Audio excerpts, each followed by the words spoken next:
سب tension ہی برے ہیں، لیکن مال و دولت کا ٹینشن جس کو ہے وہ بہت پریشان رہتا ہے۔ تو انشاءاللہ مال و دولت کا ٹینشن سرے سے ختم ہو جائے گا، جڑ سے ختم ہو جائے گا، اور انشاءاللہ آپ ایسی راہ سے روزی پہنچے گی، آپ کو کوئی خیال ہی نہیں ہوگا کہ ہم تو جھوٹے ہیں، نبی کریم صلی اللہ علیہ وسلم سے زیادہ تو سچا کوئی ہے ہی نہیں۔ تو جب نبی کریم صلی اللہ علیہ وسلم نے اس کا علاج بتا دیا کہ بھئی غربت کا یہ علاج ہے، اب آپ کو یقین نہیں آ رہا تو آپ کا اسلام میں کیا حصہ ہے؟ سے کہوں کہ رزق کے حصول کے لیے، مال و دولت کے لیے، رزق کی تنگی ختم کرنے کے لیے یہ سب سے آسان وظیفہ ہے، تو یقیناً یہ درست ہوگا، کیونکہ اس سے آسان اور مختصر وظیفہ کوئی نہیں۔ اتنا چھوٹا وظیفہ آپ کو دے رہا ہوں، اگر آپ کو مالی ٹینشن ہو رہی ہے، آج کل کس کو نہیں ہو رہی، مالی ٹینشن بہت زیادہ ہے، خصوصاً پاکستان کے حالات بہت زیادہ خراب ہیں، تو انشاءاللہ میں آپ کو ایسا وظیفہ دیتا ہوں کہ آپ کی یہ ٹینشن بالکل جڑ سے ختم ہو جائے گی، اور آپ کو اتنا مال آ جائے گا کہ آپ خود بھی حیران ہوں گے کہاں سے آ رہا ہے۔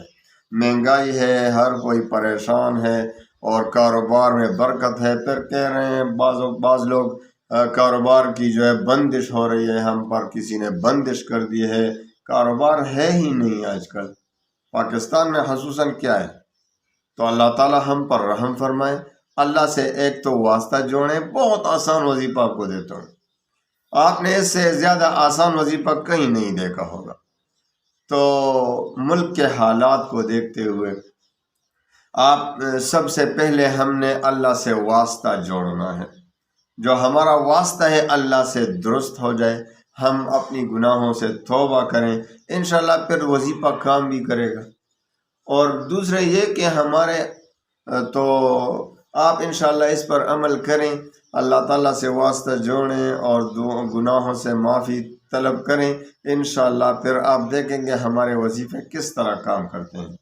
تو بہت آسان وظیفہ ہے، ایک ہے عشاء کی نماز کے بعد، ایک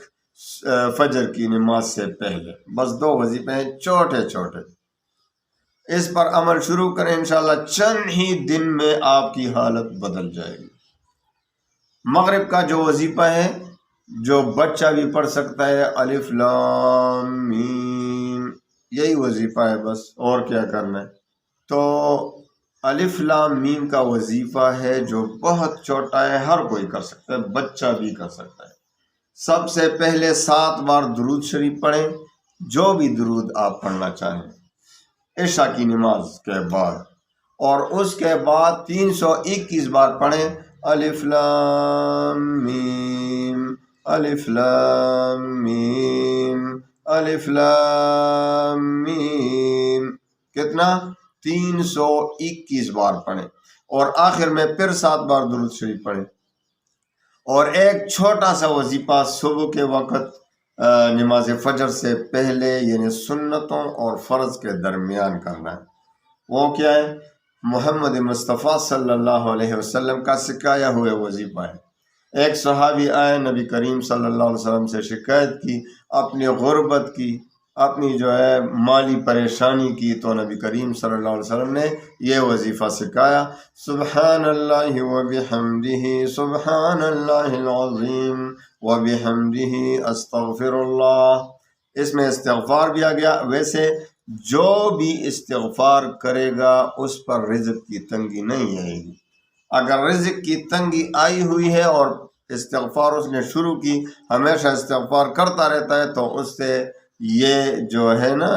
رزق کی تنگی خود بہت دور ہو جاتی ہے، تمام پریشانیاں دور ہو جاتی ہیں۔ تو سنت اور فرض کے درمیان آپ نے 100 بار پڑھنا ہے روزانہ، سبحان اللہ وبحمدہ سبحان اللہ العظیم وبحمدہ استغفر اللہ۔ تو انشاءاللہ العزیز آپ اس پر عمل شروع کریں، آج عشاء کی نماز کے بعد سے شروع کریں، یہ نہیں کہ کل صبح سے شروع کروں گا، نہیں، آج جب عشاء کی نماز آپ پڑھ کر گھر آئیں، یا عورتیں اپنے گھر میں نماز پڑھیں، تو اس کے بعد یہ وظیفہ کریں، کسی سے بات نہیں کرنی ہے اس کے درمیان، پہلے 7 بار درود شریف، اور درمیان میں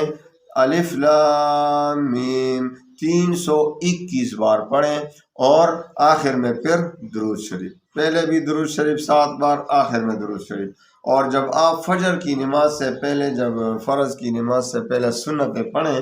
تو سنت اور نوافل کے درمیان سبحان اللہ وبحمدہ سبحان اللہ العظیم وبحمدہ استغفر اللہ۔ ویسے ثواب کے لحاظ سے بھی اگر آپ دیکھیں تو نبی کریم صلی اللہ علیہ وسلم نے فرمایا کلمتان خفیفتان علی اللسان ثقیلتان فی المیزان حبیبتان الی الرحمن سبحان اللہ وبحمدہ سبحان اللہ العظیم۔ 2 کلمات ایسے ہیں جو زبان پر بہت ہلکے ہیں، ثقیلتان فی المیزان، اور میزان میں بہت وزنی ہے،